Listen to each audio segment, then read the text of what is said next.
Track 3, reasoning. Track 3, reasoning. As I stated prior, this is the Rattlers edition. I'm going to give you a quick FAMU fact. Florida A&M University school colors were selected because of the green from agricultural plants and the orange from Florida citrus industries.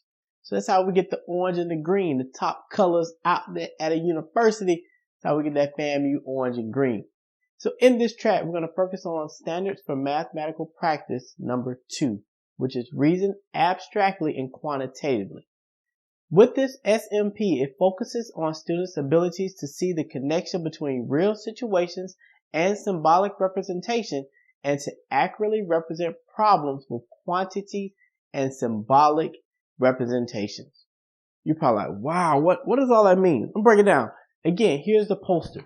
I'm neither here nor there with the posters. If you like the posters, do your thing, whatever rocks your boat. But the posters do help you make sense of it. As a teacher, you don't need to print these out. It just gives you a quick visual. With this poster, essentially with SMP number 2, you're taking numbers to words, words to numbers. That's in its simplistic form. But students, again, it goes, when we think about the SMPs, it's all about that problem solving process and making sense of problems. And it's not looking at keywords. Oh my God. I'm making a video on that. Keywords suck. Stop using keywords for this piece. You want students to authentically understand and make sense of the problem solving situations where they can go from numbers to words and words back to numbers. That's where you get this two big terms. These are, you remember back in school they used to say SAT words? I call these SAT words. Decontextualize and contextualize. When you're decontextualizing a problem, a student is decontextualizing a problem, it's their ability to replace the context with numbers and symbols, creating an abstraction of the problem.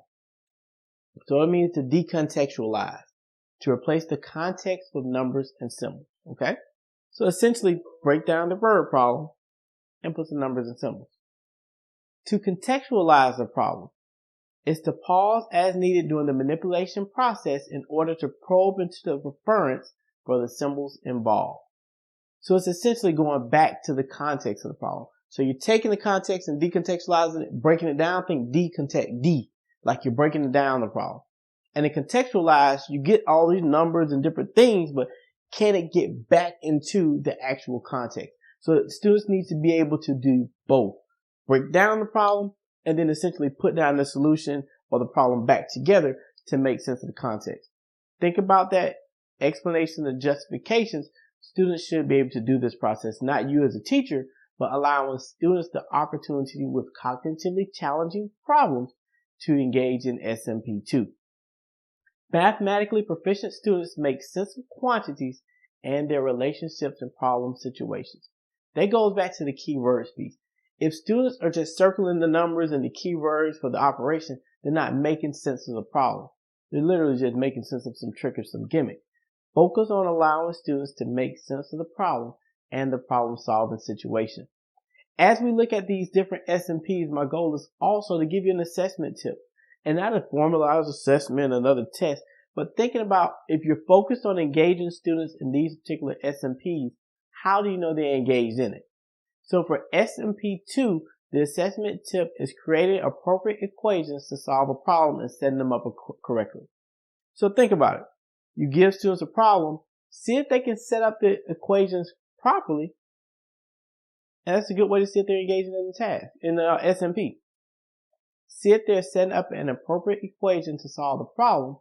And then you can assess if they're actually engaging in this SMP. If they can't set up the appropriate equation, do they really understand the problem?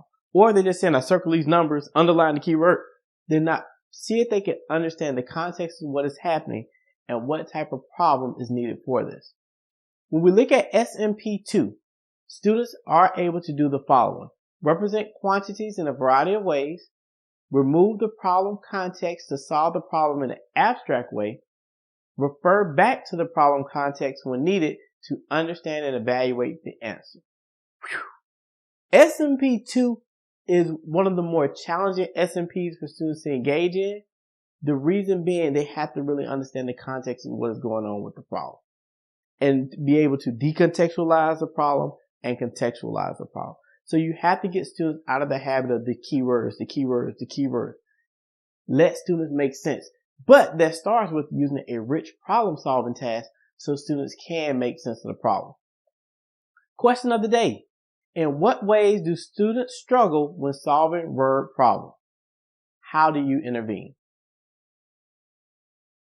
This has been your boy, Dr. Christopher J. Child on the Rattlers edition, Reasoning. We're looking at reasoning for this one, SMP2. And with the Rattlers edition, my favorite band in the whole wide universe is going to take us out. We out.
Receive the call.